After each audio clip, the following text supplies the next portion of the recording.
I never thought a single S more would land me in handcuffs, but there I was, wrists zipped behind my back, staring down a squad car as blue lights flashed across my dock like some bad cop show.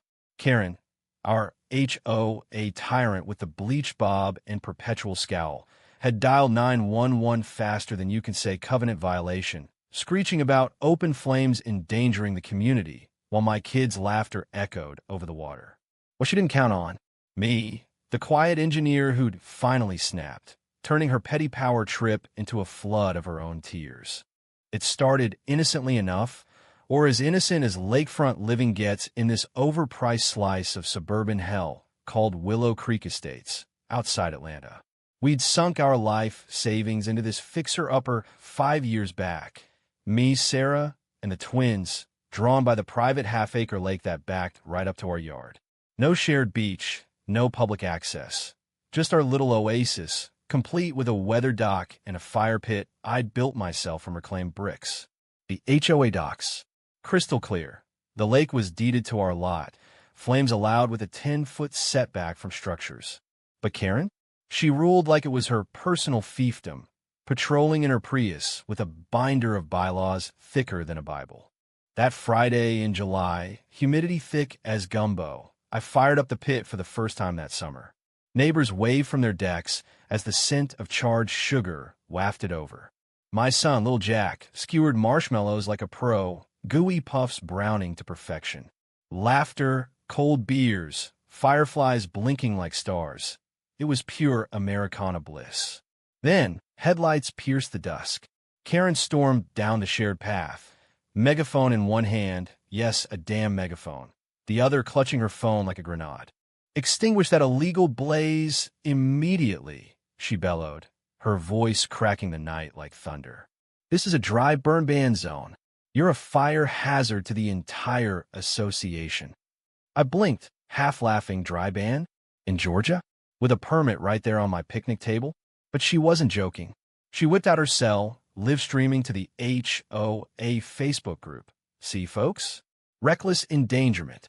I'm calling the authorities to protect our property values." The cops arrived in under 10 minutes. Two good old boys from Fulton County PD who looked more confused than I felt. "Ma'am," one drawled to Karen, scratching his buzz cut, "this here's his land. Fire's legal." But she'd already spun her yarn. Exploding embers, toxic smoke, kids at risk. They cuffed me for investigation, marched me off like a felon, while she smirked from her porch, sipping Chardonnay like she'd just won the lottery. By morning, the story was viral in our cul-de-sac. Me, the pyro menace, facing fines, maybe jail. My boss texted, "Heard about the bonfire bust. HR wants a word." Humiliated, didn't cover it. Betrayed? By a neighbor we'd invited to block parties? Yeah, that burned hotter than any pit. I lawyered up quick. Turns out Karen's bylaws binder was as selective as her friendships. Our deed trumped her delusions. The cops dropped charges with an apology and a sorry for the hassle, man. But revenge? Oh, it simmered. See, Willow Creek's water main snaked through my property, an easement she'd exploited for years, tapping my line for her infinity pool and those tacky lawn gnomes that lit up like Vegas. Legally, I could cap at any time, as long as I notified the board. So I did. Certified letter, 30 days notice. Due to easement review, it read, polite as pie. She laughed it off at the next meeting, waving my letter like confetti. "Over my dead body," she snarled, rallying the Karens in training. "This is harassment. I'll sue." Petitions flew, emails bombarded my inbox. Think of the children. Whose? Hers had long fled the nest.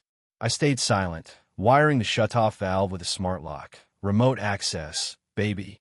On day 31, as her annual Taste of the South gala kicked off, catered shrimp, string lights, every busybody in attendance.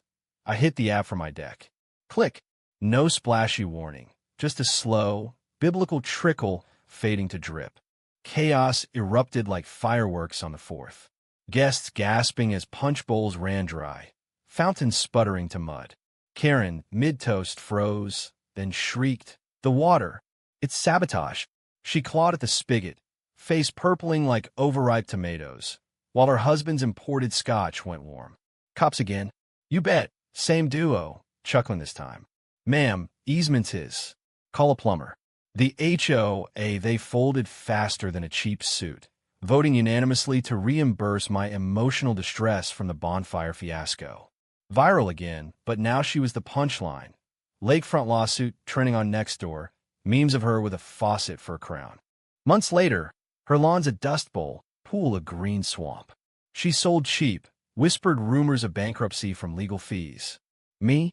I roast marshmallows weekly now, kids toasting to Auntie Karen's dry spell. Freedom tastes sweet, y'all. But damn, if it don't leave a bitter aftertaste, watching someone crumble over nothing. In America, we build dreams on deeds and dollars, cross them both, and the floodgates shut for good.